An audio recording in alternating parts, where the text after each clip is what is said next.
এক আল্লাহ, এক রসুল, এক কোরআনের অনুসারী, যারা এক কাবাকে সামনে রেখে সেজদা করে,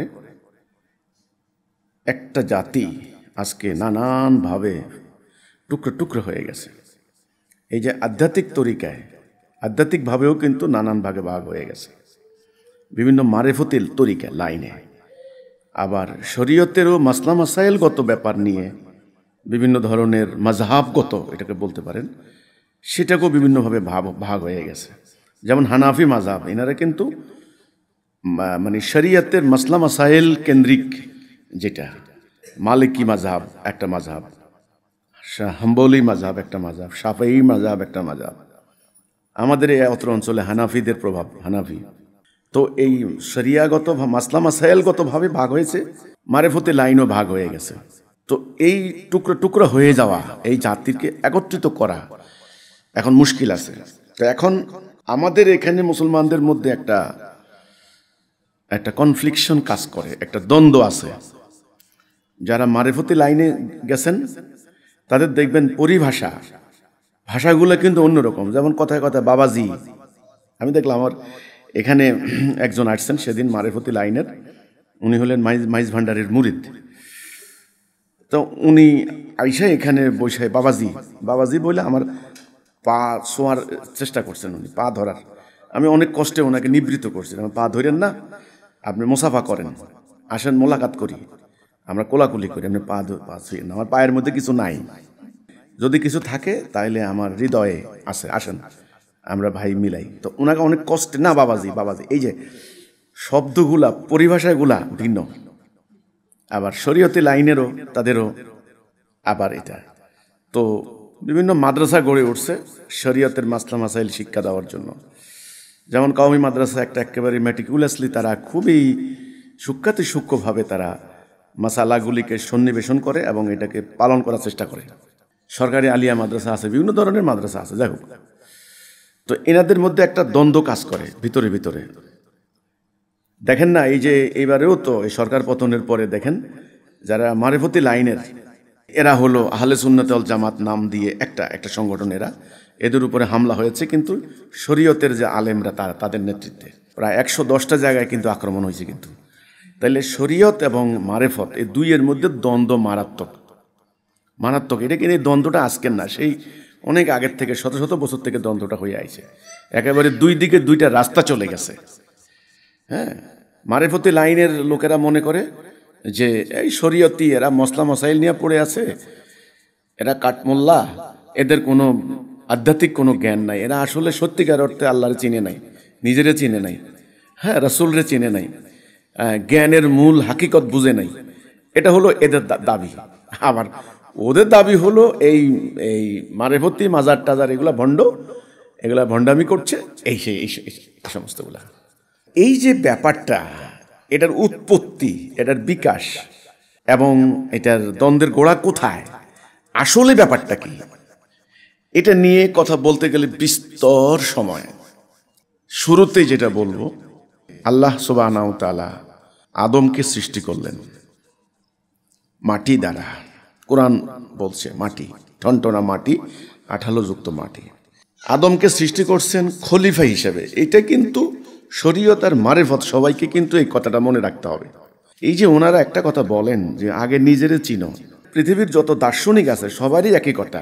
প্লেটো এই কথা বলছেন, নো দাই সেলফ, নিজেরে চিনো, আগে নিজেরে জানো। হু আর ইউ, তুমি কে, কোথা থেকে আসছো, কি তোমার কাজ, কি তোমার কর্তব্য।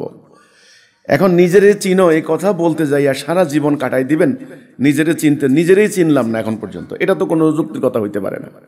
পুরো ব্যাপারটা হলো কম্প্রিহেন্সিভ কনসেপ্ট, সম্যক ধারণা।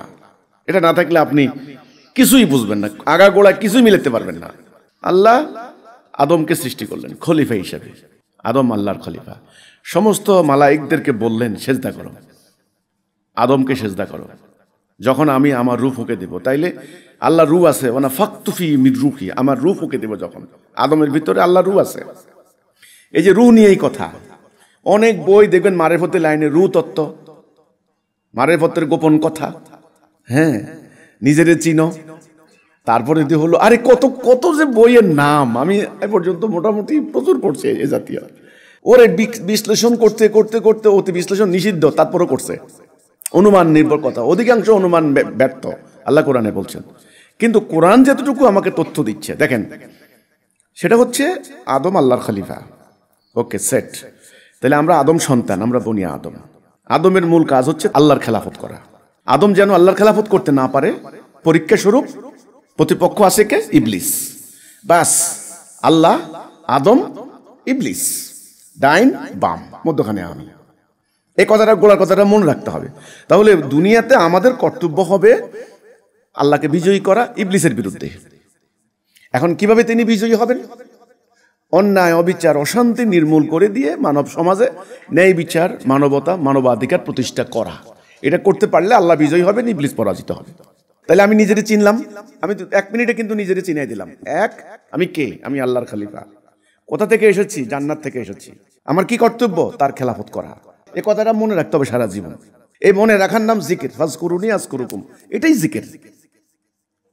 ওই মারেফতি লাইনের দুনিয়ার মানে দেহতত্ত্ব, ওরে দেহতত্ত্বের বই পড়তে পড়তে আমি যে কত দেহতত্ত্বের বই পড়ছি।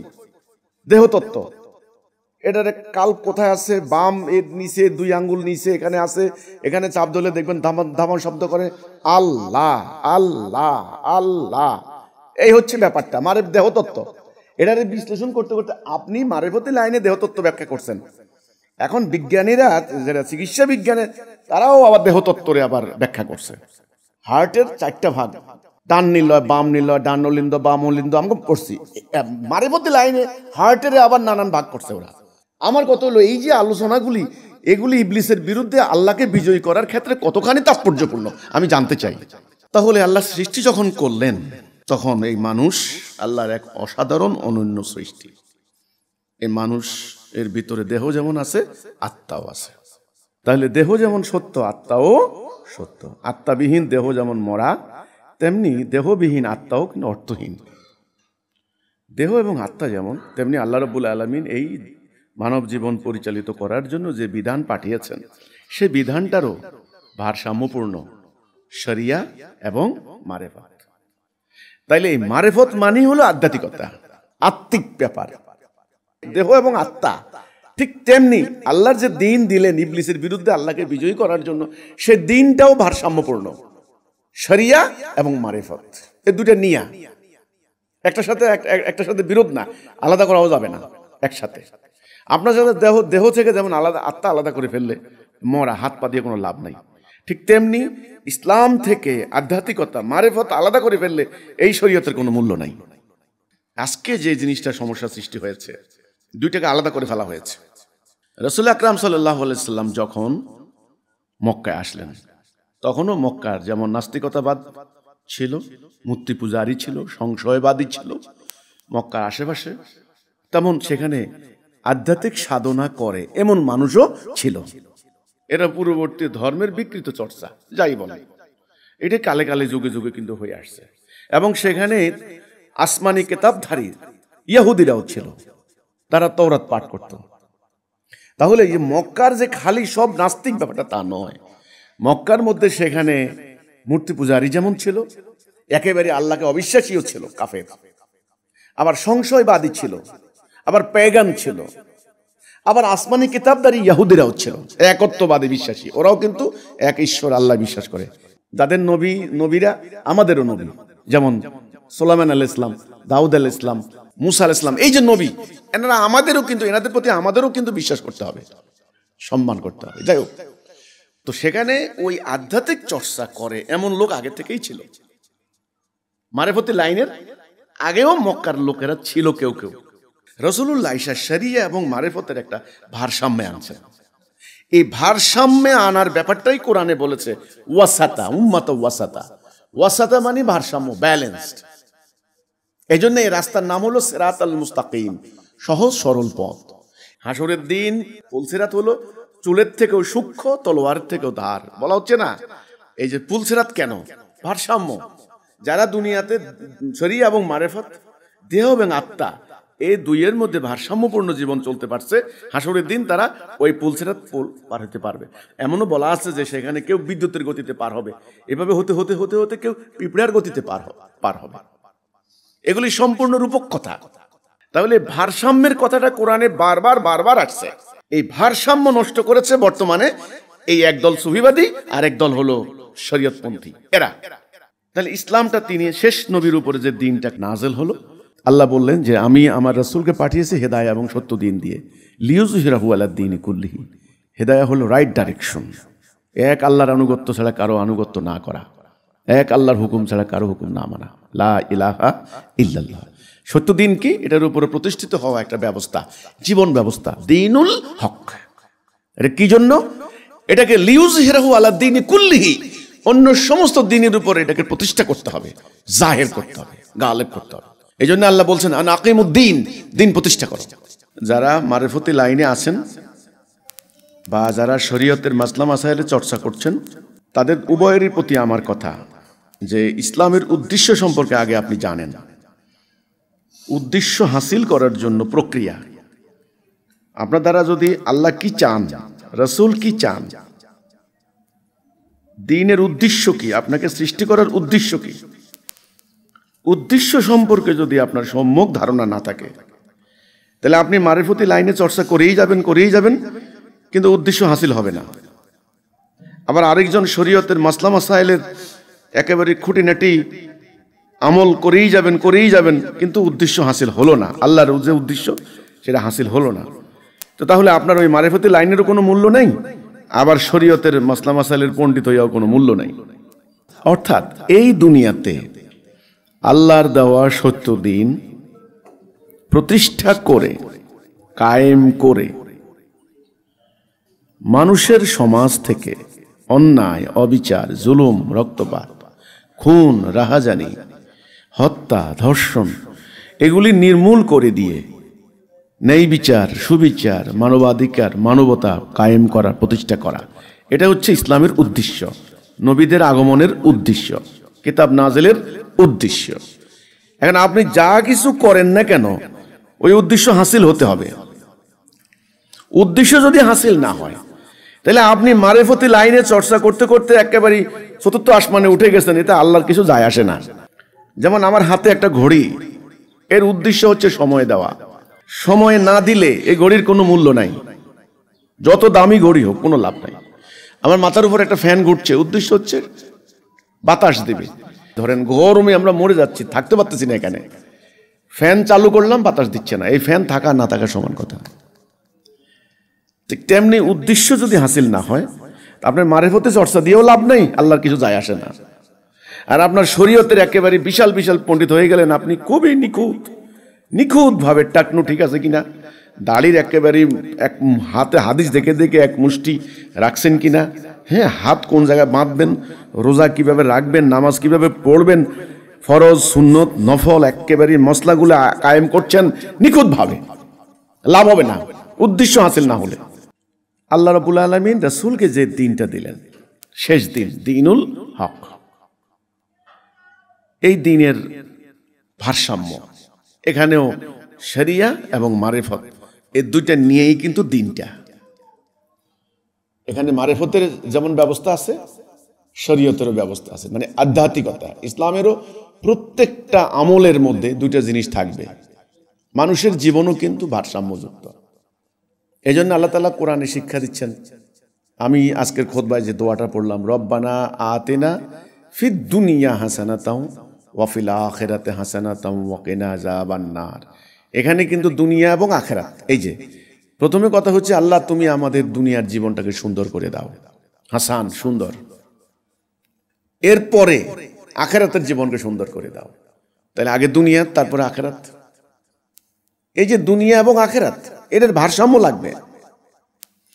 আপনার একদল যদি খালি দুনিয়া দুনিয়া দুনিয়া নিয়ে পড়ে থাকেন, দুনিয়ার ভোগ বিলাস, কামনা বাসনা, দুনিয়ার বাড়ি গাড়ি, ঐশ্বর্য যা কিছু আছে সমস্ত কিছু দুনিয়া দুনিয়া করবেন, পরকালে বিশ্বাস নাই, পরকালে জবাবদিহিতার কোনো ভয় নাই, তাহলে কিন্তু বস্তুবাদী হয়ে গেল, এটা পশু হয়ে গেল, হবে না, ভারসাম্য নষ্ট হলো। আবার দুনিয়া কি মানুষ অশান্তিতে আছে না শান্তিতে আছে আপনার দেখার বিষয় না। আপনি ঘরের দরজা বন্ধ করে আত্মার ঘষামাজা করে করে আল্লাহর কুরবিয়ত হাসিল করবেন, ফানাফিল্লা বাকাবিল্লা হয়ে যাবেন। এবার দুনিয়া জাহান্নামে যাক, নরকে যাক, আপনার দেখার বিষয় না। এটাও কিন্তু ভারসাম্য নষ্ট হলো। আপনি আসলে সত্যিকার অর্থে আল্লাহকে পাবেন না। মানুষকে অশান্তির মধ্যে রেখে দিয়ে মানুষ ভয় পথ চলতে পারে না, দরজাগুলো ঘুমাতে পারে না, নারীদের ইজ্জত লুণ্ঠিত হচ্ছে, মানুষের পেটে ভাত নাই, অভাবগ্রস্ত মানুষ, বিচার পাচ্ছে না, আদালতে বিচার নাই। আর আপনি দরজা বন্ধ করে আল্লামা শায়েখ, আপনি বিরাট পিসাব হয়ে গেছেন। জি না, আপনি নিজে নিজে মনে মনে মন কলা খাইতে পারেন, লাভ নাই, জান্নাত পাবেন না। কারণ ইসলামের যে উদ্দেশ্য আপনাকে দিয়ে সেটা হাসিল হয় নাই। উদ্দেশ্য হচ্ছে আল্লাহর দেওয়া সত্য দিন সংগ্রামের মাধ্যমে, জেহাদের মাধ্যমে মানব জীবনে কার্যকরী করে প্রয়োগ করে মানুষের সমাজ থেকে সর্বরকম অন্যায় অবিচার নির্মূল করা, ন্যায় বিচার প্রতিষ্ঠা করা। এতে ইবলিসের বিরুদ্ধে আল্লাহ বিজয় লাভ করবেন। এই উদ্দেশ্য হাসিল করার জন্য আল্লাহ রাব্বুল আলামিন যুগে যুগে নবী রাসূল পাঠিয়েছেন। নবীরা মানুষদেরকে হেদায়েতের দিকে ডাক দিয়েছেন, নির্দেশনা দিয়েছেন। হেদায়া মানে হলো রাইট ডাইরেকশন। ফাইম্মা ইয়াতিয়ান্নাকুম মিন্নি হুদা ফামান তাবিআ হুদায়া ফালা খাউফুন আলাইহিম ওয়ালা হুম ইয়াহজানুন। আল্লাহ বলছেন আমি হেদায়া দেব। হেদায়া মানে সঠিক পথ। এখন মানব জীবনের সামনে দুটি পথ, একটা হচ্ছে রাইট ডাইরেকশন, একটা হচ্ছে রং। এটা হেদায়া, এটা দলালা। হেদায়া মানে আল্লাহর আনুগত্য ছাড়া এই দুনিয়াতে আর কারো আনুগত্য না করা, আল্লাহর খেলাফত ছাড়া কারো খেলাফত না করা, এই হচ্ছে হেদায়া। তো নবী রাসূল আস্তে আস্তে শেষ নবী হযরত মুহাম্মদ সাল্লাল্লাহু আলাইহি ওয়াসাল্লাম, তিনি যে দিনটা নিয়ে আসছেন, ওনার দিনটাও এই মারেফত এবং শরিয়ত, এই দুইয়ের সমন্বিত রূপ, দুইয়ের সমন্বয়ে। এখানে শরিয়তের বিধি বিধান, এখানে চুরি করলে কি শাস্তি, ব্যভিচার করলে কি শাস্তি, পেনাল কোড এখানে দেওয়া আছে। এখানে ডাকাতি করলে কি শাস্তি, এখানে দেওয়া আছে। আবার এখানে আত্মার উন্নতি কিভাবে হবে, আধ্যাত্মিকতা কিভাবে, আল্লাহর সন্তুষ্টি লাভ হবে, আল্লাহর কুরবিয়ত হাসিল কিভাবে হবে, সেই ব্যাপারেও পথ নির্দেশনা আছে। এই জন্য ইসলামের প্রত্যেকটা আমলের সঙ্গে দুটি বিষয় থাকবে, একটা হচ্ছে শরিয়া এবং আধ্যাত্মিকতা, শরিয়া এবং মারেফত, এই দুটো জিনিস থাকবে। যেমন সালাহ, আকিমুস সালাহ, আল্লাহ বলছেন সালাহ কায়েম করো। এই সালাহ কায়েমের মধ্যে কিন্তু দুটো জিনিস থাকবে পাশাপাশি। শরিয়া, যেটাকে আমাদের শরিয়া বিশেষজ্ঞরা বলছেন খুশু খুজু। খুশু মানে হলো আল্লাহর প্রতি বিনয় অবনত, বিনয় নম্র নত হওয়া, আল্লাহর উপস্থিতি গণ্য করে, আল্লাহ আমাকে দেখছেন, আমি সেজদা করছি আল্লাহর দিকে, রুকু করছি আল্লাহর জন্য, এবং আমার মস্তককে আমি অবনত করছি, আমি মাটিতে মিশিয়ে দিচ্ছি সেই রব্বুল আলামিনের শানে। এই যে আমার ভেতরে আল্লাহর উপস্থিতি গণ্য করে আল্লাহর আনুগত্য করার যে প্র্যাকটিসটা করলাম, এটা হলো খুশু। আর খুজুটা কি? আমাকে পরিষ্কার হওয়া, শরীর পাক, আমার জায়গা পাক হবে, সোজা হয়ে দাঁড়ালাম, রুকু এভাবে দিলাম, তারপরে দিয়ে হলো সেজদা এভাবে করলাম, কেবলামুখী হলাম। এই যে এগুলা হলো সব খুজু, মানে হলো শরিয়ার বিধি বিধান। এভাবে দাঁড়াইতে হবে, এভাবে ধরতে হবে, নিয়ম নীতি আইন। শরা মানে হলো শরিয়া। শারা লাকুম, আল্লাহ বলতেছেন সূরা শুরার মধ্যে প্রথম আয়াতে, শারা লাকুম, তোমাদের প্রতি শরিয়া দিলাম আমি। শরিয়া মানে হলো পথ, সেরাত মানে হলো পথ, দুটোর মধ্যে ডিফারেন্স আছে কিন্তু। সরা, যেমন সরা, এই যে পানির সরা কয় না, সরা, এখানে কিন্তু একেবারে সরা মানেই হলো পানির প্রবাহের পথ। মরুভূমিতে উটেরা যখন খাওয়ার জন্য পানি এক জায়গা থেকে টেনে নিয়ে যাইতো মানুষ, আমাদের গ্রাম অঞ্চলে বলে জোড়া, জোড়া মানে পানি টেনে খালের থেকে পানি ওই যে খেতে নেওয়ার জন্য, যে যেমন চট্টগ্রামের ওই আছে যেমন সরা বলে, সরা, হ্যাঁ, নাক্ষং ছড়ি, খাগড়া ছড়ি, ছড়া। তো এগুলো অপভ্রংশ, হ্যাঁ, এগুলো হলো অপভ্রংশ। তো মেইন কথা হলো সরা। সরা মানে কি? পানি প্রবাহের পথ। তাইলে এই শরিয়া শব্দের অর্থ কি? মানুষের জীবন চলার পথ, শরিয়া। আপনি যেমন ঢাকার রাজধানীতে আপনি চলবেন, আপনি ডান দিকে চলবেন না বাম দিকে চলবেন, আপনি দেখবেন জেব্রা ক্রসিং আছে, এখানে দাঁড়াইতে হবে, এই জায়গায় আপনি যেখানে সেখানে পার হইতে পারবেন না, এখানে পার হইতে পারবেন। এই যে শহরের মধ্যে চলার পথ, আল্লাহর দিন আল্লাহ দিয়েছেন, এই জন্য এটার নাম দিয়েছেন শরা, শরিয়া। শরিয়া মানে হলো চলার পথ। মারিফতটা কি? মারিফতটা হলো আধ্যাত্মিকতা, আত্মিক ব্যাপার, আত্মা।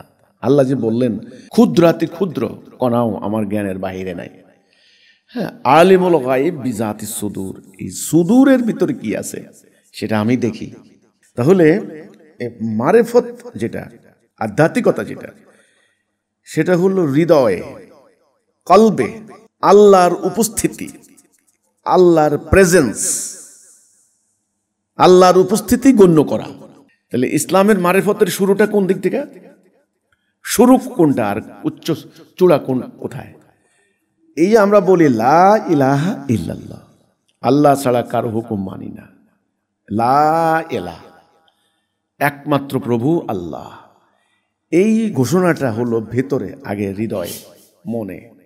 আমি একমাত্র আল্লাহকে ইলাহ হিসেবে মেনে নিলাম, যে আল্লাহ সর্বসত্তার ধারক, যিনি আমাকে সৃষ্টি করেছেন, তিনি আমার সব কিছু দেখেন, তিনি এত ক্ষুদ্রাতি ক্ষুদ্র এবং পৃথিবীর সবচাইতে একেবারে ক্ষুদ্রাতি ক্ষুদ্র অবস্থানেও তার ক্ষমতা, হস্তক্ষেপ তিনি দেখেন, জানেন, এবং বৃহৎ সমস্ত কিছু দেখেন। তিনি আমার প্রত্যেকটা অস্তিত্বে, আমার রক্তের কণিকা, রন্ধ্রে রন্ধ্রে তার ক্ষমতা, প্রভাব তিনি দেখেন, তার দৃষ্টি। সকল নবীরাই আইসা কিন্তু আগে লা ইলাহা ইল্লাল্লাহর দিকে ডাক দিয়েছেন। এই লা ইলাহা ইল্লাল্লাহর ঘোষণা দেওয়ার অর্থই হচ্ছে আপনার এই মারেফত শুরু, শরীয়ত শুরু। সেটা কিভাবে? যখন আপনার কালবে, আপনার আত্মায়, আপনার ভেতরে একমাত্র আল্লাহর আনুগত্য করার শপথ নিলেন। আনুগত্য করবেন কার? আল্লাহর। আর কারো কাছে মাথা নত করবেন না। একমাত্র আল্লাহ সুবহানাহু ওয়া তাআলা, যিনি আপনাকে সৃষ্টি করেছেন, তার সান্নিধ্য আপনি কামনা করছেন। আপনি যখন কালবে একমাত্র তাকে স্থান দিলেন, আর কারো আনুগত্য নয়, এখান থেকে মারেফত শুরু, এখান থেকে আধ্যাত্মিকতা স্টার্ট। এইবার তিনি যে বিধান, হারাম হালালের যে বিধান দিয়েছেন, সেগুলা পালন করা হলো শরিয়া। আপনি সুদ খাবেন না, সুদ হারাম, এটা একটা অর্থনৈতিক ব্যবস্থার একটা নিয়ম। সুদ খাইলে কি হয়? সুদ খাইলে মানুষের অবিচার হয়, অর্থাৎ কিছু মানুষ বঞ্চিত হয় আর কিছু মানুষ কোটি কোটি টাকার মালিক হয়। এই যে অর্থনৈতিক অবিচার, ওই যে ইবলিসের চ্যালেঞ্জে আল্লাহকে বিজয়ী করার ওই যে ব্যাপার স্যাপার, এই যে সুদ খাইলেন না, এটা কে হারাম করছেন? এটা আপনার শরিয়া। কিন্তু বিশাল বড় সুযোগ পাওয়া গেছে, 100 কোটি টাকা সুদের টাকা, আপনি এই লোভ করলেন না, আপনি ভেতরে আল্লাহর উপস্থিতি, আমি আল্লাহর প্রতি ঈমান আনছি, আমার আল্লাহর আনুগত্য করব, হাসরের দিন আমাকে এটার জন্য জবাবদিহি করতে হবে আল্লাহর কাছে, কাজে আমি এই সুদ খেতে পারি না। এই যে আল্লাহর উপস্থিতি গণ্য করে আল্লাহর ভয়ে, এটাকে বলা হয় তাকওয়া, তাকুল্লাহ। এ তাকওয়া, ন্যায় অন্যায় বুঝে অন্যায় পরিহার করা। এই যে ভেতরে আল্লাহর উপস্থিতি গণ্য করে, আল্লাহর প্রেজেন্স, আল্লাহ আমাকে দেখছেন আর কেউ দেখে না, আমি যে কাজটা করলাম না, অথবা এই যে করলাম, এই যেটা আপনি আল্লাহর আদেশ যেটা করলেন, এটা শরিয়া। আর এই যে ভেতরে যে আধ্যাত্মিকতা আপনাকে প্রেরণা দিল, ওটা হলো আধ্যাত্মিকতা। ধরুন আপনি একটা জায়গায় গেলেন, যাওয়ার পরে সেখানে আপনার একটা মূল্যবান, যেমন এই মোবাইল ফোন, এই মোবাইল ফোনটা আপনি টেবিলের উপর পড়ে আছে, আপনি দেখলেন এখানে কোনো মানুষজন নাই, আপনার এই মোবাইলের প্রতি আপনার লোভ হলো। লোভ কিন্তু সড়ের উপর একটা, লোভ না হলে তো আপনার অন্যের সম্পদ লুণ্ঠন করবেন না। আর মারেফতি লাইনে সুফিবাদী তরিকায় লোভ, কাম, ক্রোধ এগুলিকে আপনার আত্মা থেকে আউট করার জন্য, পিওর করার জন্য, আত্মাকে পরিশুদ্ধ করার জন্য নানান ধরনের তরিকা, নানান ধরনের সিলেবাস, নানান ধরনের দোয়া, দরুদ, বিভিন্ন ধরনের আমলের ব্যাপারটা সিলেবাস করা হয়েছে। যে আপনি যদি এই দোয়াটা পড়তে থাকেন, এই আমলটা করতে থাকেন, গভীর রাতে উঠে, ভোরবেলায় উঠে, দুপুরবেলায়, এটা এতবার এটা করতে করতে করতে করতে দেন, আপনার এইটা হবে, আপনার এই সাধনাটা হবে। এটা ওনারা একটা সিলেবাস বানিয়েছেন। আপনি ঈমান আনছেন, সত্যিকারের মোমেন, লা ইলাহা ইল্লাল্লাহ মুহাম্মাদুর রাসূলুল্লাহ, আপনার ভিতরে কিন্তু আল্লাহর উপস্থিতি আছে, আপনি বুঝে শুনে ঈমান আনছেন, আল্লাহর আনুগত্য করবেন, আল্লাহর হুকুম মানবেন, আর কারো হুকুম মানবেন না। আল্লাহ বলেছেন চুরি করা হারাম, চুরি করা যাবে না, অন্যের সম্পদ লুণ্ঠন করা যাবে না, এটা মারাত্মক, যদি করো তাইলে হাত কাটে দেওয়া হবে, এটা হলো শরিয়া। আচ্ছা, এখন আপনি ঘরে ঢুকলেন, ঢুকে দেখলেন টেবিলের উপরে একটা আইফোন 1.5 লাখ টাকা দামের, কোনো মানুষ নাই, আপনার লোভ হলো, আছে, প্রত্যেকটা মানুষের ভিতরে এগুলি আছে। কিন্তু এই রিপু আছে, রিপু দিয়ে সৃষ্টি করা হয়েছে। কেউ রিপুকে কন্ট্রোল করে, দমন করে, একেবারে নাই করে দেওয়া অসম্ভব ব্যাপার। কেউ বলতে পারবে না যে নাই করে দিছি, নো, এটাকে নিয়ন্ত্রণ করে। রিপুর তাড়না সে তাড়িত হয় না। নফসেরও প্রকারভেদ আছে। সে নিজের যেই খারাপ নফস যেটা, সেটার আন্ডারে সে কন্ট্রোল হয় না, বরং সে নিজে ওটাকে কন্ট্রোল করছে। যাই হোক, তা আপনি ঘরে ঢুকলেন, ঢোকার পরে আপনি এদিক ওদিক তাকালেন, দেখলেন যে কেউ নাই।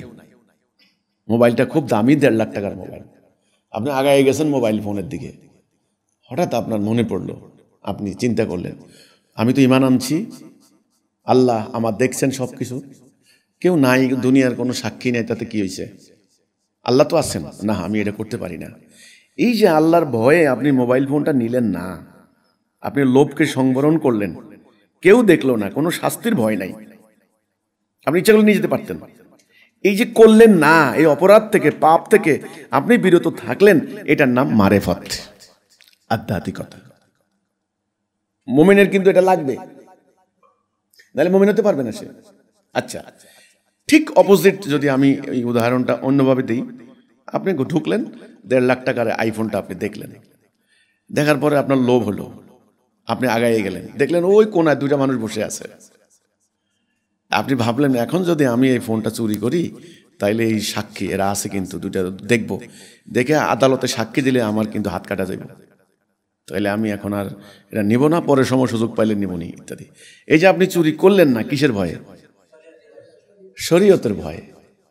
হাত কেটে যাবে ভয়, সাক্ষী মানুষ দেখে ফেলবে ভয়। এটা কিন্তু আল্লাহর ভয় না, কিন্তু তারা আপনার কিন্তু মারেফত নাই, কিন্তু এটা শরীয়তের ভয়। তো তাহলে আল্লাহর দিন এমন একটা ভারসাম্যপূর্ণ, এর মধ্যে মারেফতের শিক্ষাও আছে এবং শরীয়তের বাস্তবায়নও আছে। এখন আপনি যদি খালি সারা জীবন খালি মারেফতের চর্চা করে যান, আল্লাহর হুকুম প্রতিষ্ঠা না করেন, তাহলে কিন্তু শান্তি আসবে না, চুরি বন্ধ হবে না, ইবলিস তার চ্যালেঞ্জে বিজয়ী হয়েই যাবে। এই যে আধ্যাত্মিক সাধক যারা সাধনা করেন, যারা আত্মার ঘষা মাজা করতে করতে একটা পর্যায়ে একটা ক্ষমতা লাভ করেন, আত্মার ক্ষমতা, এটা খুবই প্রাকৃতিক, খুবই সাধারণ ব্যাপার। আল্লাহ তাআলার অসাধারণ সৃষ্টি এই মানুষকে আল্লাহ নিজ হাতে বানিয়েছেন। আচ্ছা, এটা নিয়েও কিন্তু প্রচুর আলোচনা আছে ওই সমস্ত মারিফতি লাইনে। আল্লাহর চেহারা কেমন বলছে, আল্লাহর শরীর কেমন, কোরআনের একটা আয়াতের ব্যাখ্যা দিয়ে তারা বলেন আল্লাহ নিজের সুরতে আরো আদম বানিয়েছেন। এগুলো নিয়ে তর্ক বিতর্ক প্রচুর করে। আল্লাহর সুরত কেমন, নিজের সুরত, আল্লাহ নারী সত্তা না পুরুষ সত্তা, ওরে কল্পনা, হেরে এদের নিয়ে আলোচনা দরকার আছে? কোনো দরকার নাই। নানান কলা কৌশলে, নানানভাবে, নানান প্রক্রিয়ায় আপনি প্র্যাকটিস করতে করতে করতে করতে আত্মার একটা ক্ষমতা, আত্মার একটা শক্তি অর্জন হয়।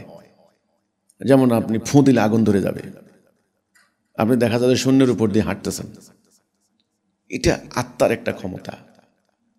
আপনি চোখ বন্ধ করে আপনার গতকালকে আপনি কি খাইছেন, কোন জায়গায় থাকছেন, আপনি বলে দিতে পারতেছেন। কিন্তু এই যে আত্মার যে উন্নতি করার এই প্রক্রিয়া, এটা ইসলামে নয়, কেবল অন্যান্য ধর্মের মধ্যেও আছে। পূর্ববর্তী বিকৃত ধর্মগুলির মধ্যে এই চর্চা ব্যাপক, হিন্দু ধর্মের মধ্যে তো আরো মারাত্মক। সেখানে সাধু সন্ন্যাসী যারা আছে, যেমন ভারতে একটা মেলা হয়, কুম্ভ মেলা, কোটি কোটি মানুষ সেখানে একত্রিত হয়। তো এক লোক সাধনা করতে করতে আজকে কত বৎসর যেন সাধনা করে আছে, সে এক পায়ের উপর দাঁড়িয়ে আছে। এটা কিন্তু অসাধারণ ব্যাপার। একজনকে দেখলাম হাত একটারে যে উপরে তুলে রাখছে, 14 বছর থেকে হাত এটা উপরের দিকে তোলা। তো এই সাধনাটা কেন করলেন, ওনাকে প্রশ্ন করা হয়েছে। উনি বলছেন মানুষের কল্যাণ সাধনে আমি এই হাত নামাবো না, হাত উপরের দিকে তুলবো। আমি কোনো সাধক, কোনো বৈরাগী, কোনো সুফি কাউরে কিন্তু অসম্মান করে কোনো কথা বলছি না, সাবধান। হিন্দু ধর্মে হলে কি হয়েছে, উনি ওদের সাধক, ওকে। আমার কথা হচ্ছে এই জায়গায় না। আমার কথা হলো, আপনি নয় কেবল 800 কোটি মানুষও যদি আসমানের দিকে 100 বছর হাত তুলে রাখে, শান্তি কি আসবে দুনিয়াতে? নো। ব্যাপারটা এইখানে, ইসলামের যে উদ্দেশ্যটা এটা বুঝতে হবে। আল্লাহর দেওয়া দ্বীনুল হক, এটা কায়েম না করা পর্যন্ত অভিপ্রায় বাস্তবায়ন হবে না। আপনি বৌদ্ধদের মধ্যে যান, দেখবেন মঙ্ক, বৌদ্ধ মঙ্ক, অনেক মারাত্মক আধ্যাত্মিক সাধক আছে ওদের মধ্যে, আপনি খ্রিস্টানদের মধ্যেও যান। আচ্ছা, এই আধ্যাত্মবাদ সাধনায়, এগুলো সুফিবাদের সাধনায় এমন এমন মানুষ এমন এমন পর্যন্ত চলে গেছে, এই ধর্ম থেকে কিছু নিছে, ওই ধর্ম থেকে কিছু নিছে, এই ধর্ম থেকে কিছু, ইসলাম থেকে কিন্তু খুব বেশি একটা নিতে পারে নাই। কারণ ইসলামের ধর্মটাই এমন বিশ্বজয়ী। রাসূল পাক সাল্লাল্লাহু আলাইহি ওয়াসাল্লাম সারা জীবন যুদ্ধের জীবন, সংগ্রামী জীবন। এখানে ওই সুফি বৈরাগী ঘরের দরজা বন্ধ করে থাকার মশলা খুব একটা পায় নাই। এখান থেকে নিচে, ওখান থেকে নিচে নিয়ে তারা নতুন একটা তরিকা বাইর করছে। যেমন ভারতের মধ্যে আছে একটা তরিকা, নানক শাহী, গুরু নানক। উনি হজও করছেন নাকি 16 বার না কয়বার, গুরু নানক। আর আলাদা ধর্ম হয়ে গেছে, এটা একটা শিখ ধর্ম। হিন্দু ধর্ম থেকে কিছু নিছে, ইসলাম থেকে কিছু নিছে, বুদ্ধিস্ট থেকে কিছু নিছে, খ্রিস্টানিতে নিয়ে নতুন একটা ধর্ম বানাই দিছে। সুফিবাদী তরিকা পুরোটা। ইসলামের মধ্যে এটা কিভাবে আসলো? মানিকগঞ্জে একটা সম্প্রদায় আছে, ওদের নাম ওরা বলে হইল ওয়াইসি। ওই যে ওয়াইসকরণী আছে না, ওয়াইসকরণী, ওয়াইসি, অমুক নাম একটা লেখে ওয়াইসি। আমি বললাম আপনার নাম ওয়াইসি কিভাবে? বলছে আমরা ওয়াইসকরণী তরিকা সিলসিলা। মুসলমানদের মধ্যে যারা শিয়া, তারা দেখবেন বেলায়েতের যুগ কথাটা করে, এখন নবুয়তের যুগ না, এখন হচ্ছে বেলায়েতের যুগ। তা আমি একজনকে বললাম বেলায়েত মানে কি বলেন? ওই আধ্যাত্মিক সিলসিলা তরিকা। আসলে ব্যাপারটা কি? নবী করিম সাল্লাল্লাহু আলাইহি ওয়াসাল্লাম কি তৈরি করেছেন? নবী করিম সাল্লাল্লাহু আলাইহি ওয়াসাল্লামের জীবনী দেখেন। আমাদের মারেফতি লাইনে যারা চর্চা করছেন আপনারা, আমি আপনাদেরকে বলতে চাই, স্বনির্বন্ধ অনুরোধ করছি, আবেদন করছি, নিবেদন করছি, আপনারা নবীর জীবনী দেখেন, রাসূল কি করেছেন। তর্কের কোনো প্রয়োজন নাই তো। আমি কি করব না, এটা রাসূলুল্লাহ জীবনী যথেষ্ট। তিনি নবুয়তের আগে তিনি অনেক সাধনা করেছেন। তিনি কি সমাজ ত্যাগী ছিলেন? সমাজ ত্যাগ সাধনা নো, তিনি হিলফুল ফুজুল করেছেন, তিনি আন্দোলন করেছেন, সংগ্রাম করেছেন, অনেক সংগ্রামী মানুষ ছিলেন, যুদ্ধ বন্ধের অনেক চেষ্টা করেছেন। যুদ্ধ বন্ধের চেষ্টা করা মারাত্মক ব্যাপার, এবং যুদ্ধ চেষ্টা করলে যুদ্ধ বন্ধ হয়ে যাবে এমন কোনো গ্যারান্টি ছিল না, কারণ তখন ওনাকে আল্লাহ দিন দেননি। তিনি যখন হেরা গুহায় বলে সাধনা করেছেন, ওকে, কি সাধনা? আপনারা আজকে যেরকম ঘর সংসার দুনিয়ার সংকট ত্যাগ করে, হ্যাঁ, দুনিয়া জাহান্নামে যাক আপনার দেখার বিষয় না, আপনারা দরজা বন্ধ করে সাধনায় ঢুকছেন, ব্যাপারটা কিন্তু এ ধরনের না। উনি একান্তে নিরিবিলি একাকী চিন্তা করেছেন মানুষের মুক্তি কোন পথে, শান্তি কোন পথে, কেন মানুষে হানাহানি, এত ভেদাভেদ, এত অরাজকতা চলছে মক্কার কাফেরদের ওই সমাজে। তিনি দেখছেন ওনার সমাজে, উনি বড় হওয়ার পর থেকে দেখছেন মেয়েদের কোনো সম্মান নাই, ইজ্জত নাই, লুণ্ঠন করে নিয়ে যাচ্ছে এক গোত্রের সম্পদ আরেক গোত্র, দিনে দুপুরে ডাকাতি, ডাকাতদের সম্মান মর্যাদা, যে যত বড় ডাকাতি করতে পারে তার সম্মান তত বেশি। ঠিক এই সমাজের মতো, যে যত বড় ঘুষখোর তার তত বড় চেয়ার, ব্যাপারটা এরকম। তারপরে কি বাজার থেকে মানুষ কিনে আনতো, হায় হায়, এইটা কেমন কথা, গলায় রশি দিয়ে কোমরে শিকল দিয়ে মানুষ বাজার বেচা কিনা করে, মদ খেয়ে চুর হয়ে পড়ে থাকতো। এই অরাজকতা, এই হানাহানি, এই মূর্তি পূজা, অনর্থক অহেতুক চিন্তা ভাবনা, কুসংস্কার, অজ্ঞতা, অশিক্ষা, দারিদ্রতা, এই অন্ধকার, এইগুলা দেখে তো রাসূলুল্লাহ বিচলিত হয়ে গেলেন। এমন কেন মানুষের সমাজ? এটার পথ কি? এর মুক্তির উপায় কি? রাস্তা কোন দিকে? ওটা খুঁজতে গিয়ে তিনি হেরা গুহায় গেছেন, প্রমাণিত হয়েছে তার পরবর্তী জীবনী। আল্লাহ সুবহানাহু ওয়া তাআলা ওনাকে পথ দেখালেন। উনি কি গুহায় বসেছিলেন? সেখান থেকে বেরিয়ে এসে উনি জনসমাবেশে শুরু করলেন। প্রথমে সমস্ত মানুষদেরকে ডেকে একটা সমাবেশে ডাক দিলেন। সাফা পাহাড়ের পাদদেশে সবাইকে একত্রিত করলেন। একত্রিত করে সেই ঐতিহাসিক ঘোষণা দিলেন বজ্রকণ্ঠে যে তোমাদের ধ্বংস অনিবার্য, তোমরা বলো লা ইলাহা ইল্লাল্লাহ। এই যে এই মারফতি লাইনে যারা আপনারা আছেন, আপনারা গুহা থেকে বেরিয়ে আসেন, বেরিয়ে এসে জনসমাবেশে আগে কথা বলেন যে এখন থেকে তোমরা শয়তানের দাসত্ব করবে না, ইবলিসের আনুগত্য করবে না, শয়তানের আনুগত্য করবে না। যখনই তিনি এই ঘোষণা দিলেন, শুরু হয়ে গেল সংঘাত। ওনাকে গালি দেওয়া হলো, তাব্বা আলাকা ইয়া মোহাম্মদ, ধ্বংস হও। পাথর নিক্ষেপ করলো, ওখানে গন্ডগোল শুরু হয়ে গেল, রক্তপাত হয়ে গেল। ওখান থেকে শুরু একটা দিনের জন্য পরবর্তী নবুয়তের 23 বছর রাসূলুল্লাহ জীবনী দেখেন, কি কষ্ট, সংগ্রাম, সংঘাত, সংঘর্ষ, অন্যায়ের বিরুদ্ধে, অবিচারের বিরুদ্ধে, শিরিক কুফরের বিরুদ্ধে, এবং যারা শিরিক কুফরকে ধারণ করে আছে সে কাফের, জালেম, ফাসেক, মুনাফিকদের বিরুদ্ধে লড়াই করলেন, যুদ্ধ করলেন। তিনি যোদ্ধা নবী, তলোয়ার ধারণ করলেন, আর আপনারা তসবির দানা নিলেন। পার্থক্য তো বুঝতে হবে। তিনি রণাঙ্গনে ছুটে গেলেন, ওনার জীবনে একে একে ৭৮টা যুদ্ধ হয়ে গেল, ওনার সাহাবীরা শহীদ হয়ে গেলেন। আর আপনারা আল্লাহর দ্বীনের রাস্তা বাদ দিয়া আপনারা গুহায় ঢুকছেন, চার দেওয়ালের ভিতরে ঢুকছেন। উনি সাহাবীদের হাতে ধরিয়ে দিলেন বল্লম, তলোয়ার, খঞ্জর, মাথায় দিলেন শিরস্ত্রাণ, আপনারা হাতে ধরিয়ে দিলেন তসবির দানা। তো রাসূলুল্লাহর সংগ্রামী জীবন, কর্মময় জীবন, বিপ্লবী জীবনের সাথে তো আপনাদের মিলে না। মিলতে হবে তো। আমি বুঝলাম আপনারা অনেক বড় বড় পীর হয়ে গেছেন, এক একজন নাম দিয়েছেন ওলি, আউলিয়া, গাউস, কুতুব, নাম দিয়েছেন দুনিয়া, নামের কোনো অভাব নাই। কিন্তু রাসূলুল্লাহর সঙ্গে তো মিলতে হবে, সাহাবীদের সঙ্গে তো মিলতে হবে নাকি? দেখেন একটা একটা করে যুদ্ধগুলি, ইতিহাস দেখেন। সাহাবীদের জীবনের উদ্দেশ্য ছিল আল্লাহর রাস্তায় যুদ্ধ করে শহীদ হওয়া। আপনাদের জীবনের উদ্দেশ্য কি? সংঘাত সংঘর্ষ থেকে পলায়ন করা। তাদের উদ্দেশ্য ছিল রণাঙ্গনে ছুটে যাওয়ার, আপনার উদ্দেশ্য হচ্ছে পলায়ন মনোবৃত্তি। উল্টা, সারা জীবন সংঘাত করে গেছেন শিরিক কুফরের বিরুদ্ধে, তাগুতি শক্তির বিরুদ্ধে, কাফেরদের বিরুদ্ধে। আর আপনারা সারা জীবন তাদের সঙ্গে আপোষ করে গেলেন, তাদের আইন মেনে নিলেন, তাদের হুকুম মেনে নিলেন, সুদভিত্তিক অর্থনীতি মেনে নিলেন, তাদের বিচার ব্যবস্থা মেনে নিয়ে আপনারা কিসের তাসাউফ করে, তাসাউফের সাধনা করে, অধ্যাত্মবাদ সাধনা করে আল্লাহর সান্নিধ্য, কার সান্নিধ্য পাবেন? এই মুসলমান জাতির মধ্যে লক্ষ লক্ষ পীর, গত ৩০০ বছর দুইটা বিশ্বযুদ্ধ হয়ে গেছে, ৬-৮ কোটি মুসলমান উদ্বাস্তু। আমাদের বাড়ির পাশে মিয়ানমারে ২২ লাখ মুসলমান, ফিলিস্তিনে ১ বছরে প্রায় ১ লক্ষ মুসলমান খুন করেছে, এখন নাকে মারা যাচ্ছে। আপনারা হইছেন সুফি সাধক, বৈরাগী, গাউস, কুতুব, ওলি আল্লাহ। আমার কথা হচ্ছে কি, রাসূলুল্লাহর সংগ্রামী জীবনের সাথে মিলাইতে হবে। তাহলে ওই পথ কোথা থেকে আসছে? ওই পথ কারা আবিষ্কার করলো? একদিন রাসূলুল্লাহ যাচ্ছেন জিহাদের ময়দানে, যাচ্ছেন তিনি, এক সাহাবী সুন্দর ঝর্ণার একটা পাহাড়ের একটা জায়গা দেখে বললেন, আহ কি সুন্দর জায়গা, যদি আমি ওখানে থাকতে পারতাম। রাসূল শুনে বললেন, এই কে বললো এই কথা? কে বললো এই কথা? এই আমাকে বৈরাগ্য দিয়ে পাঠানো হয়নি। এর থেকেও আল্লাহর রাস্তা সকাল সন্ধ্যা এক মার্চ করা ১০০০ বছরের নামাজের থেকে উত্তম। হাদিস।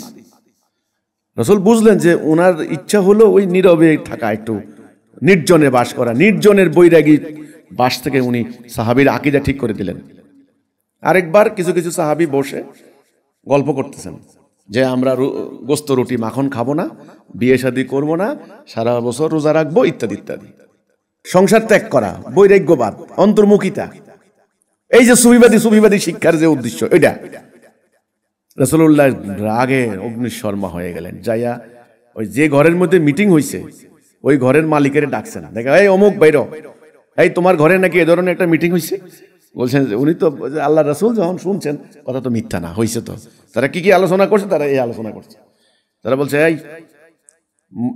আসো, ইয়েতে আসো। মসজিদে নববীতে যাইয়া তিনি ভাষণ দিলেন, দেখো আমি শুনতে পেলাম তোমাদের মধ্যে কেউ না কেউ এ ধরনের আশা করছো, গোস্ত রুটি খাবা না, স্ত্রীর কাছে যাবা না, তারপরে দিয়ে এই দেখো, আমি বৈরাগ্যবাদ নিয়ে আসি নাই, আমি বিয়ে করেছি, আমি সংসার করি, আমি ঘুমাই আবার তাহাজ্জুদ সালাহ করি, আমি খাইও আবার সওমও রাখি, এটা আমার সুন্নাহ।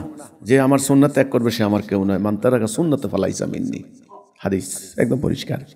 মানে মানব সংসার, মানব সমাজ, মানব জাতির মধ্যে থেকে সমস্ত অন্যায় অবিচার নির্মূল করে দিয়ে ন্যায় বিচার প্রতিষ্ঠার এই রাস্তা থেকে আকীদা বিকৃত হওয়ার মনোভাব দু একজনের যা হয়েছিল, রাসূলুল্লাহ দাবড়ায় ঠিক করে দিয়েছেন।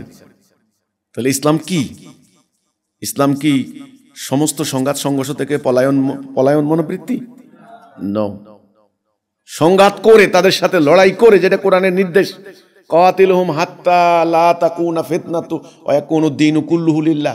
ফিতনা, এই যে ফিতনা নির্মূল না হওয়া পর্যন্ত কিতাল করো। কিতাল মানে যুদ্ধ। যেই দ্বীনের মধ্যে এই কিতালের নির্দেশ, কুতিবা আলাইকুমুল কিতাল, তোমাদের জন্য কিতাল ফরজ করে দিলাম, সেই দ্বীনের মুসল্লিরা কি এই যুদ্ধ বাদ দিয়া বৈরাগী হতে পারে? সুফি দরবেশ হইতে পারে? হ্যাঁ, সুফি হবে ওই সুফি না। আবু উবাইদাও কিন্তু সুফি ছিলেন। সুফি বলতে যে অর্থে বোঝানো হয়, দুনিয়া বিমুখতা, দুনিয়ার লোভ লালসা কামনা বাসনা রহিত যে সাধু পুরুষ, তিনি হলেন সুফি। ঠিক আছে, হযরত শাহজালাল আলী ইয়ামিনী রহমাতুল্লাহ আলাইহি যোদ্ধা সুফি, হযরত খানজাহান আলী রহমাতুল্লাহ আলাইহি যোদ্ধা সুফি, রাসূলুল্লাহ সাহাবী আবু উবাইদা রাদিয়াল্লাহু আনহু সুফি এবং সাহাবী। ওয়াইস করণীর নাম বলা হয় ওয়াইস করণী। তিনি রাসূলকে এত ভালোবাসতেন, রাসূলকে দেখেন নাই, শুনছেন উহুদের প্রান্তরে রাসূলের দাঁত দন্তন মোবারক শহীদ গেছে, এই কথা শুই নাই ওয়াইস করণী ওনার দাঁত খুলে ফেলাই দিয়েছে। প্রথমে একটা খুলছে, তারপরে কোন দাঁতটা বলছে উনি জানেন, এই খুলতে খুলতে কোনো দাঁত নাই, সব দাঁত ফালাই দিছে। ওয়াইস করণী আল্লাহর সাধনা করছেন, সুফি বানাইছে যারা ওনাকে। কিন্তু ইতিহাস কি বলে, ওয়াইস করণী আলী আর মুয়াবিয়া যুদ্ধে উনি আইসা আলীর পক্ষে যুদ্ধ করে শহীদ হন নাই? তাহলে সংগ্রামের পথ, জিহাদের পথ, কিতালের পথ, যুদ্ধের পথ হযরত ওয়াইস করণী রাদিয়াল্লাহু তাআলা আনহু তিনি গ্রহণ করেছেন। আমাদের সুফিরা এই পথটা বাদ দিয়েছেন, বাদ দিয়ে আত্মার বিরুদ্ধে জেহাদ, বড় জেহাদ একটা জাল হাদিস আবিষ্কার করছে। সারা জীবন বসে বসে আত্মার বিরুদ্ধে জেহাদ করে। আত্মার বিরুদ্ধে জেহাদ মানে তুমি ঠিক হতো, জগৎ ঠিক, নফসকে পিওর খাঁটি করে করে তুমি আল্লাহর সাধনা। আরে ভাই, আল্লাহর দিন প্রতিষ্ঠা না করলে তোমার কোনোদিন আত্মা পরিশুদ্ধ হবে না। সুদভিত্তিক অর্থনীতির আন্ডারে বাস করে তোমার আত্মা পরিশুদ্ধ হবে না। ইসলামের উদ্দেশ্যটা বুঝো, রাসূল যা করেছেন সেটা করো। ইসলামের মধ্যেই আছে শরিয়ত এবং মারিফত, দুটেই আছে। এটা কোথা থেকে আসলো? রাসূলুল্লাহ সাহাবীরা যখন এই সংগ্রাম করতে করতে আল্লাহর দেওয়া দিন প্রতিষ্ঠা করলেন, যে দিনের মধ্যে শরীয়ত ছিল, মারিফত ছিল। কেমন মারিফত দেখেন, কোন কারণে একটা অপরাধ হয়ে গেছে, দৌড়ে গেছে, ইয়া রাসূলুল্লাহ আমি অন্যায় করেছি, আমাকে মাফ করে দিন ইয়া রাসূলুল্লাহ। রাসূল ডান দিকে ফিরলেন, বলছি ইয়া রাসূলুল্লাহ আমি অন্যায় করেছি, আমাকে শাস্তি দিন। রাসূল বাম দিকে ফিরলেন, বলছি ইয়া রাসূলুল্লাহ আমাকে শাস্তি দিন। এই যে মারিফত, এনাদের আত্মার যে প্রেরণা, তাড়না, আধ্যাত্মিকতা, তারা বুঝতেন যে আমি অন্যায়টা করেছি শয়তানের প্ররোচনায়, ওয়াসওয়াসায়, এখন তো আমি শাস্তি নিতে, নয়তো আল্লাহ রাব্বুল আলামিন তো আমাকে এর জন্য শাস্তি দিবেন, গুনাহ দিবেন। এই যে আল্লাহর ভয়ে নিজে অপরাধ, শাস্তি জানে, ভয়ঙ্কর শাস্তি, তবু নিজের কাঁধে তুলে নেওয়া, এটার নাম হলো মারিফত। রাসূলুল্লাহ সাহাবীদেরকে শরিয়া এবং মারিফত দুইটাই শিক্ষা দিয়েছেন। যে কারণে আবু উবাইদার নাম বললাম না, উনি জেহাদের মাঠে শত্রুকে কতল করেছে। এই যে কমব্যাট ফাইটে নিয়ম হলো, দ্বৈত যুদ্ধে আপনার হাতে যে শত্রু মারা যাবে তার যা আছে সম্পদ এটা আপনার, এটা যুদ্ধের নীতি আর কি, গনিমত হিসাবে। তো রোমানদের কিছু কিছু জেনারেল ছিল, তাদের সমস্ত শরীরে যে সমস্ত ছিল প্রায় 1,00,000 দিরহাম মূল্যের, ওনার হাতে কমব্যাট ফাইটে ওই রোমান কমান্ডার কিন্তু নিহত হয়েছে। উনি কি বললেন, এগুলো যদি পারো কেউ নিয়ে যাও, উনি তাকাইলেন না। অর্থাৎ লোভ মুক্ত এই সাহাবীদের জীবনী, এই জন্যই ওনারা শরিয়া এবং মারিফত। আজকে মারিফতের লাইনের লোকেরা বলেন আলীর সিনা, মানে যাতে কোনো জ্ঞানের শহর হযরত আলী আসেন। এবার ঠিক আছে, আলী রাদিয়াল্লাহু তাআলা আনহু কি উনি কি এই মারিফতের লাইনে জন্ম দিয়ে গেছেন? আপনারা যে ওনার নামে সিলসিলা বাইর করলেন, তিনি এমন একজন রণাঙ্গনের যোদ্ধা। আলী কোনো যুদ্ধে হেরে যাওয়ার কোনো রেকর্ড নাই, উনি কোনো যুদ্ধে হারেন নাই। যতজন সাহাবী আছেন, খালিদ ইবনে ওয়ালিদ একজন, এর মধ্যে অন্যতম এই হযরত আলী রাদিয়াল্লাহু তাআলা আনহু, যিনি কোনো যুদ্ধে হারেন নাই। তাহলে আপনারা যে এই যে মারিফতে লাইনের, সুফিবাদী লাইনের লোকেরা সিলসিলা যোগ করতে করতে করতে করতে আলীর সিনা পর্যন্ত নিয়ে যাচ্ছেন, আলীর জীবনীর সাথে আপনাদের মিলে না তো। খন্দকের যুদ্ধে এই বিখ্যাত কুরাইশ যোদ্ধা, সে অহংকারে এতটা বলছে, আমি কুরাইশ ছাড়া কারোর সঙ্গে যুদ্ধ করবে না। হযরত আলী আগায় গেছেন, আলীর এক মানে কূপে আক্রমণে ওই যোদ্ধা ধরাশায়ী হয়ে গেছে। এটা হলো ইতিহাস। আর ওই যে ইহুদিদের যে গোত্র 6 মাস পর্যন্ত অবরুদ্ধ করে কিছু করতে পারতেছেন না সাহাবীরা। আল্লাহ রসুল যখন আলীকে প্রেরণ করলেন, ওই যে আপনারা জানেন না যে একটা ঘরের দরওয়াজা কয়েকজনে মিলেও পরে কিন্তু উঠাতে পারে না, উনি নিয়ে ওঠে। এই যে তাইলে আলী কে ছিলেন? আলী যোদ্ধা ছিলেন, রণাঙ্গনের সৈনিক ছিলেন। আলীর তলোয়ার এখন পর্যন্ত সংরক্ষিত আছে, এত 1,000 বছর হয়ে গেছে।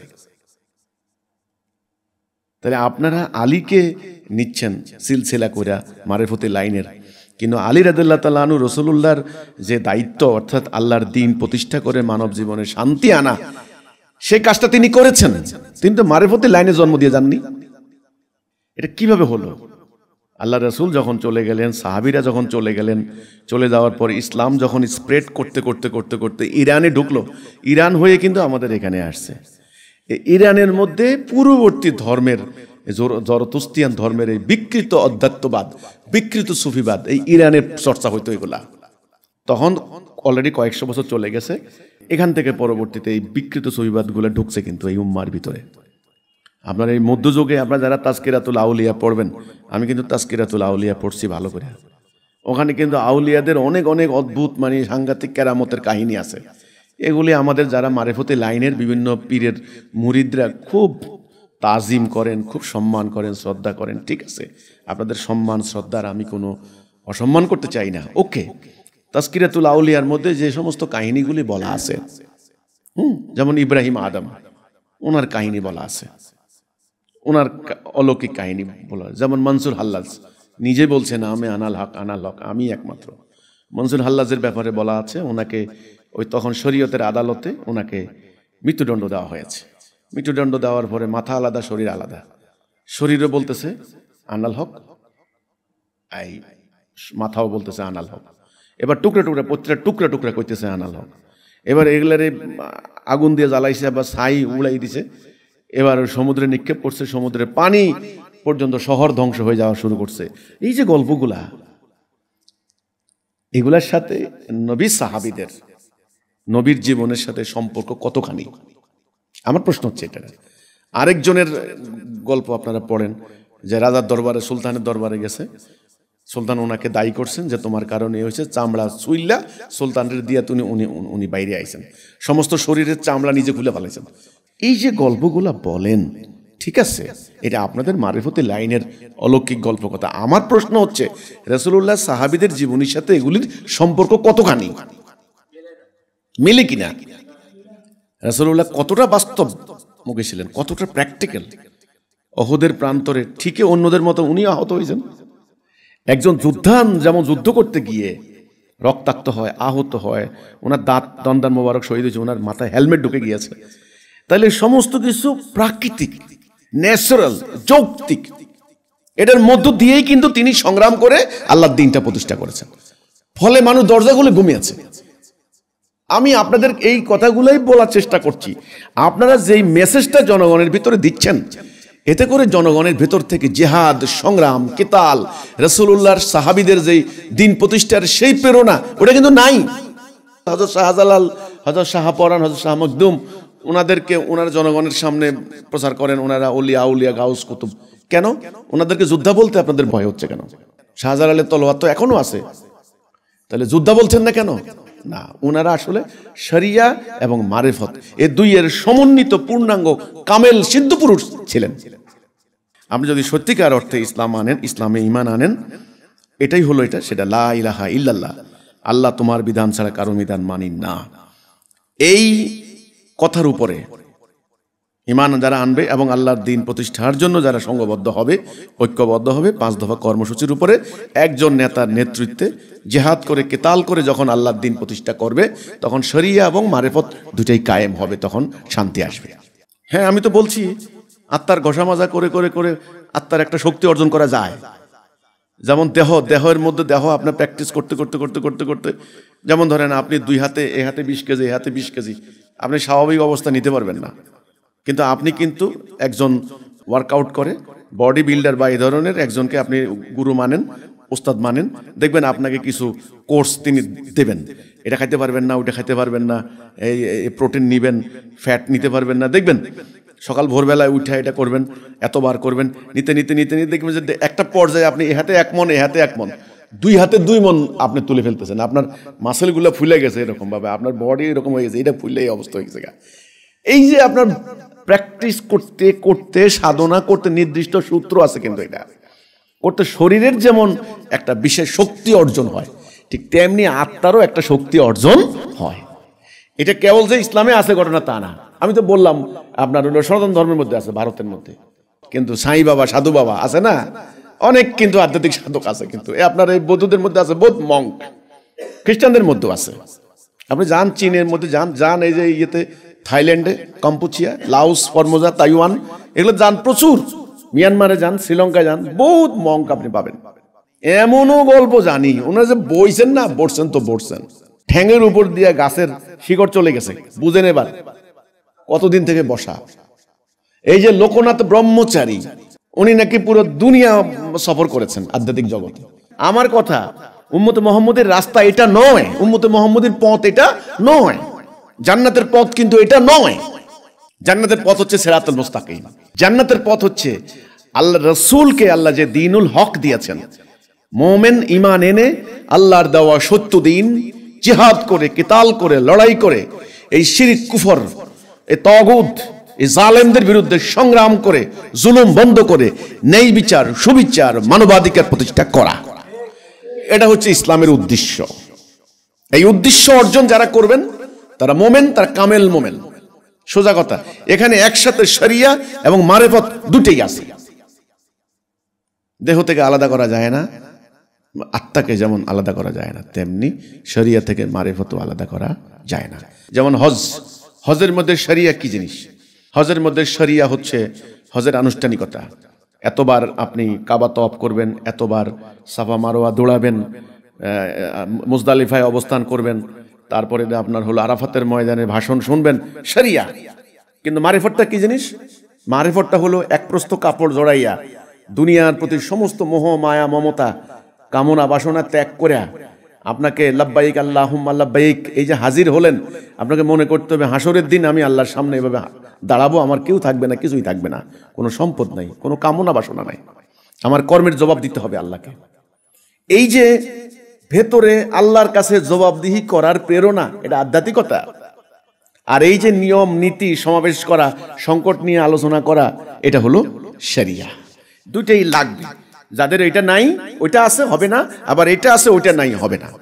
তাহলে ইসলামের মারেফতটা শুরু কোন দিক থেকে? লা ইলাহা ইল্লাল্লাহ মুহাম্মাদুর, এখান থেকে মারেফতের শুরু। বাস্তব জীবনে যখন আল্লাহর হুকুম আহকাম, হারাম হালাল আপনি কায়েম করবেন, যুদ্ধ করে, লড়াই করে, এটা হলো শরিয়া। তো রাসূলুল্লাহ সাহাবীরা কি ছিলেন? শরিয়াতেও কামেল, মারফতেও কামেল। এই যারা মারেফতি লাইনে যাইয়া সুফিবাদী তরিকায় প্র্যাকটিস করতে করতে আল্লাহ দ্বীন বাদ দিয়েছেন, জিহাদ বাদ দিয়েছেন, কিতাল বাদ দিয়েছেন, যুদ্ধ বাদ দিয়েছেন, লড়াই বাদ দিয়েছেন, তলোয়ার ত্যাগ করে তসবির দানা ধরেছেন, তারা উম্মতে মুহাম্মদের পথ থেকে বেরিয়ে গেছেন। আবার যারা শরীয়তের মসলা মাসাইল এটা নিয়ে নিখুঁত ভাবে চর্চা করতে করতে পণ্ডিত হয়ে গেছেন, তারাও আবার আল্লাহর হুকুমের আনুগত্য করার, আল্লাহর দ্বীন প্রতিষ্ঠা করার এই সংগ্রাম বাদ দিয়েছেন, তারাও ওই দিক থেকে আউট। আমরা যে ইসলামের কথা বলছি, এটা একটা ভারসাম্যপূর্ণ ব্যালেন্স ওয়াসাতা। ইনশাআল্লাহ হিজবুত তাওহীদের এই ডাকে আমি বলবো, যারা আধ্যাত্মিক লাইনে সাধক আছেন, সাধনা করছেন, এবং যারা শরিয়াতে লাইনে আছেন, শরিয়াতের মাসলা মাসাইল নিয়ে সাধনা করছেন, আপনারা আসুন সবাই মিলে শিয়া সুন্নি শাফি হাম্বলি হানাফি আহলে হাদিস আহলে সুন্নাত ওয়াল জামাত কাদেরিয়া নকশবন্দিয়া মুজাদ্দিদিয়া এই সমস্ত তরিকাগত, তারপরে হলো ফেরকাগত মাযহাবগত বিভেদ বিভাজন ভুলে একটা ঐক্য ভ্রাতৃত্ব আমরা কায়েম করি। এটা হলো হিজবুত তাওহীদের লক্ষ্য উদ্দেশ্য। সবাইকে আল্লাহ হাফেজ, সালামু আলাইকুম।